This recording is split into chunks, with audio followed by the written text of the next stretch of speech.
Hello and bienvenidos to this week's Starot talk.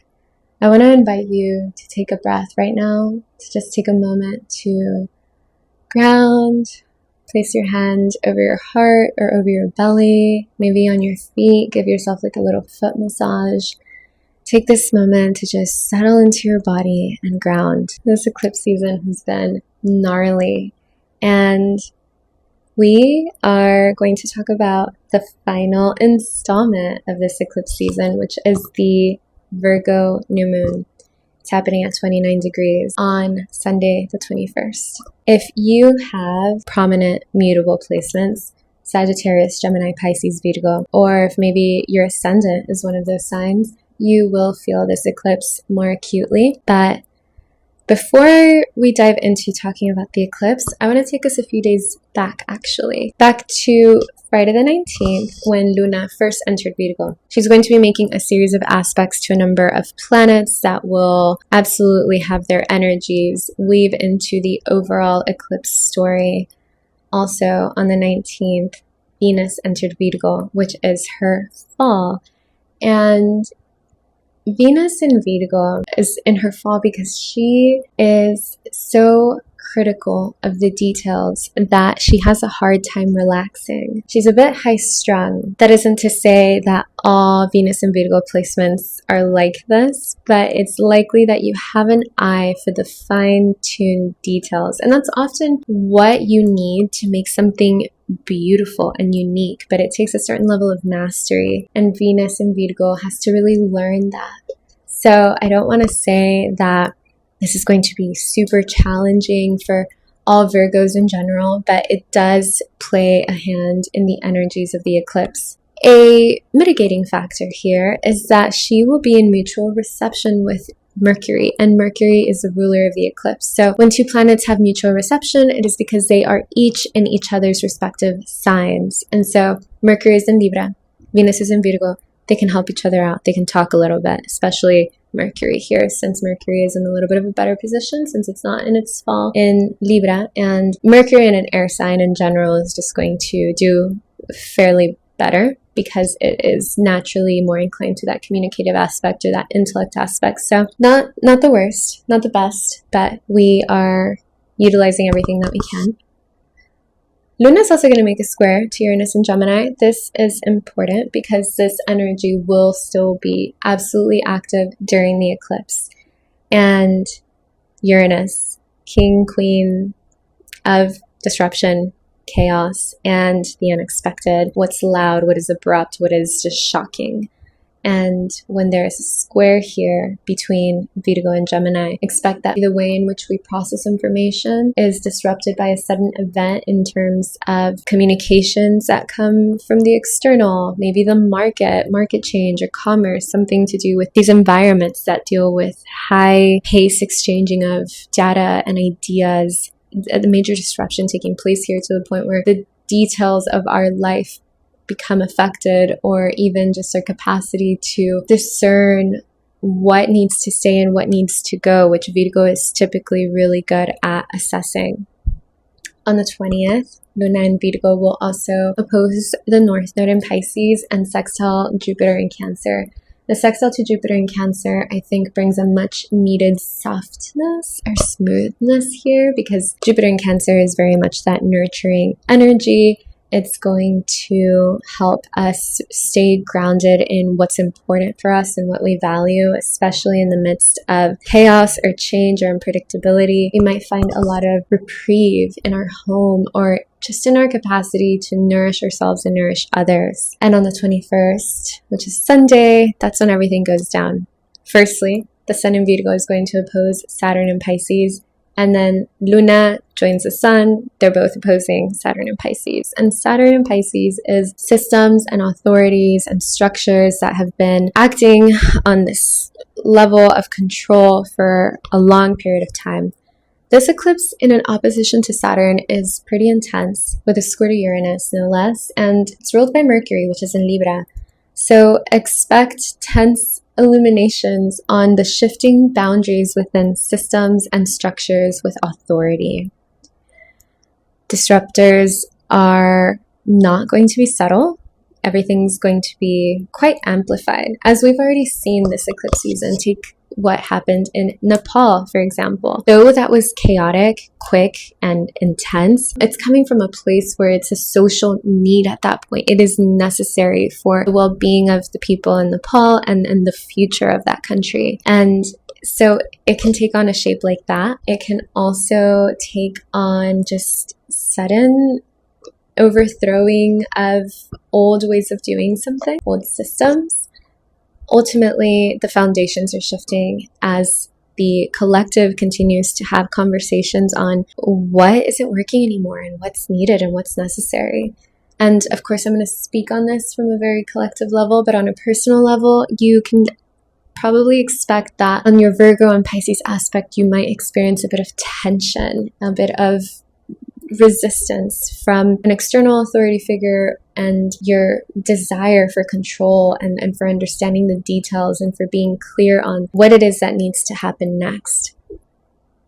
You may not feel this eclipse. You may just see it externally. It really depends on how it lands in your chart. But based on how this eclipse season has been going, I think that everyone will, in some capacity, feel its effects. Then on the 22nd, happy equinox. We are in a moment in the year where we get to turn a new leaf, we get to turn a new chapter, right as the eclipses have ended. And I think that that is very symbolic. On this day, we have Mars entering Scorpio, its domicile, cutting, cunning, sharp, doesn't miss.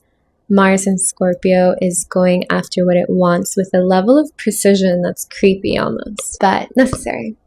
And so with Mars in domicile, I think that anything that you've been passionate about, that you've been wanting to tackle and to really get the ball rolling on, this will be a really good moment in time to use that energy to your advantage, because it's the equinox, the sun is entering Libra, and so welcome Libra season and happy birthday Libras. This Libra season is going to likely feel like a breath of fresh air because we're coming off of the intensity of the eclipses, so yay you. And your ruler, Venus, is not doing too hot, but again, she has a bit of mutual reception for now from Mercury, and so expect that maybe the Libra part of your house has to do things in a bit of an unorthodox kind of way, but there's a solution for things. There is still like a silver lining that can be found. And I associate Libra season as well a lot with like frequencies and with how we can match each other's frequency, or how we even just select who we want in our life based on how they make us feel and their energy. And so this will be a moment in time where we will especially be kind of navigating those themes,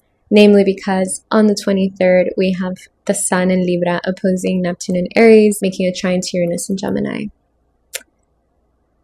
This is the first of its kind. Neptune and Uranus are in these two new signs, and so a lot of these aspects that the planets are making throughout their cycle are the first we've experienced in our lifetime. With the Sun in Libra making an opposition to Neptune in Aries, it feels like what is true now after the aftermath of it all? What illusions burned away? And what new fantasies are emerging to serve as hope and inspiration for our social groups and our collective, and for what we want to aspire for in the future? When someone thinks of their idealized future, it's always beautiful. And so we need fantasies to inspire us and for us to draw inspiration from, so long as we remember the purpose that they serve and that we don't get caught up in them or delusional in them. And with the trine to Uranus and Gemini, I think that that's going to encourage conversations that we can have with others about this, where we are envisioning maybe a different kind of future, a different kind of ideal reality for us all to exist in. And with change comes new dreams and new fantasies. And so I think that that's sort of Neptune and Uranus's role in this. On the 24th, the Sun in Libra will make a trine to Pluto in Aquarium, further deepening our desire to explore these themes, more so with a focus on asking ourselves, what have the power dynamics been thus far, and how can we rebalance the whole game, if you will, or the dynamic whether that's on a greater social level, maybe on an interpersonal level, or within yourself. What are you observing is wanting more harmony and balance at this moment in time in your life? And how deep are you willing to go to find that out? Later, Mars in Scorpio makes a square to Pluto in Aquarium. This is pretty brutal. Anytime that Mars and Pluto engage, neither planet backs down. And I cannot and I will not sugarcoat it for you. Don't bring a knife to a knife fight because you're going to get cut. Is that the saying? This feels like a knife fight. So pick your battles wisely.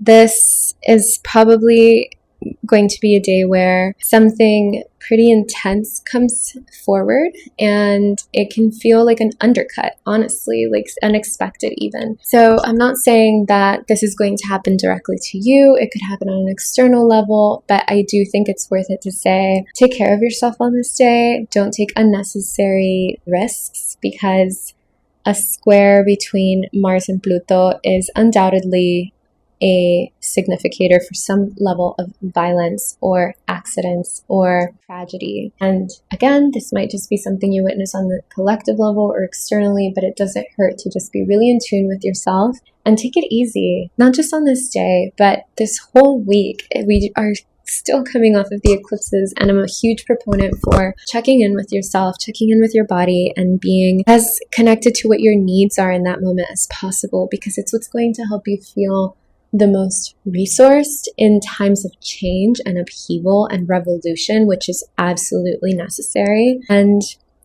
I encourage you to find something that you're passionate about and really go for it, because yes, we need to nurture ourselves and take care of ourselves, but we also need to light our fire. With Mars and Scorpio, I think that that can be an opportunity for that. So, interesting week. Lots happening, lots of change. We are now going to pull a card to see what it is that we most need to know. Alright, so what is it that we most need to know for the week of the Virgo eclipse at 29 degrees for the week of September the 21st to the 27th? Star. This is the card of Aquarium. And so when we have the star, I think going back to just this piece that I mentioned, you nurturing your dreams.